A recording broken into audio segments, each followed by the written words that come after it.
بسم اللہ الرحمن الرحیم۔ السلام علیکم ورحمۃ اللہ وبرکاتہ۔ ناظرین، امید کرتا ہوں سب خیر خیریت سے ہوں گے۔ آج کے ویڈیو میں ہم ذکر کرنے والے ہیں کہ کیا زیادہ جہیز سے میاں بیوی کے درمیان محبت بڑھے گی؟ بہت سی لڑکیاں سمجھتی ہیں کہ اگر جہیز زیادہ لے گئے تو شوہر خوش ہوگا اور محبت بڑھے گی، حالانکہ یہ خیال غلط ہے۔ جس محبت کی بنیاد مال و دولت پر ہو وہ عارضی اور چند دن کی ہوتی ہے۔ اگر واقعتاً شوہر کو اپنا بنانا ہو، زندگی بھر اس کی محبت حاصل کرنی ہو اور مرتے دم تک گھر کو جنت کا نمونہ بنانا ہو تو شریعت کی مکمل پابندی کی جائے۔ شوہر جو کچھ دے اس پر شکر ادا کرنا چاہیے، اپنی طرف سے فرمائش نہ کی جائے۔ شوہر اگرچہ مفلس ہو لیکن دل میں استغنا پیدا کیا جائے اور شوہر کی اطاعت کو لازم سمجھا جائے۔ شوہر کی راحت و آرام کا خیال رکھا جائے، اس کی اجازت کے بغیر کوئی کام نہ کیا جائے تو اللہ تعالیٰ میاں بیوی کے دل میں ایک دوسرے کی محبت و قدر پیدا فرما دے گے۔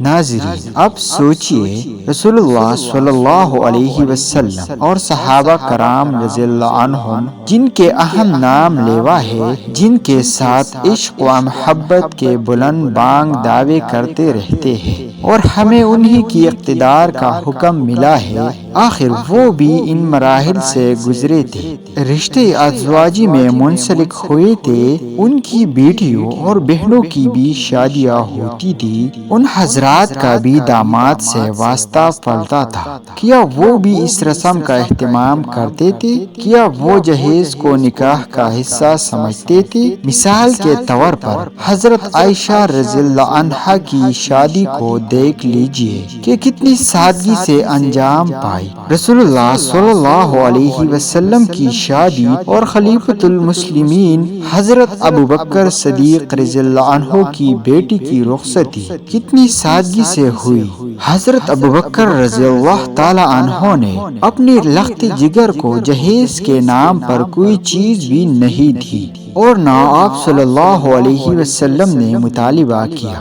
اسی طرح صحابہ کرام رضی اللہ عنہم اجمعین کو بھی دیکھ لیجئے کہ وہ خود بھی ازواجی زندگی میں منسلک ہوئے، اپنے بیٹوں اور بیٹیوں کی بھی شادیاں کروائے، لیکن کہیں بھی اس کا تذکرہ نہیں ملتا کہ کسی نے جہیز دیا ہو۔ اس کی برعکس مہر ادا کرنے کی تاکید پر بہت سی احادیث ہیں اور شریعت نے اسے فرض قرار دیا ہے۔ ناظرین، آج کل مسلمان یہ فرض ادا کرنے کا اہتمام تو کرتے نہیں اور عموماً بیویوں سے زبردستی معاف کروایا جاتا ہے یا بیوی مروت میں آ کر معاف کر دیتی ہے، جبکہ وہ معاف کرنے پر دل سے راضی نہیں ہوتی اور ایسی معافی کا شرعاً کوئی اعتبار نہیں، اور یہ حق ادا کرنا شوہر کے ذمہ بدستور باقی رہتا ہے۔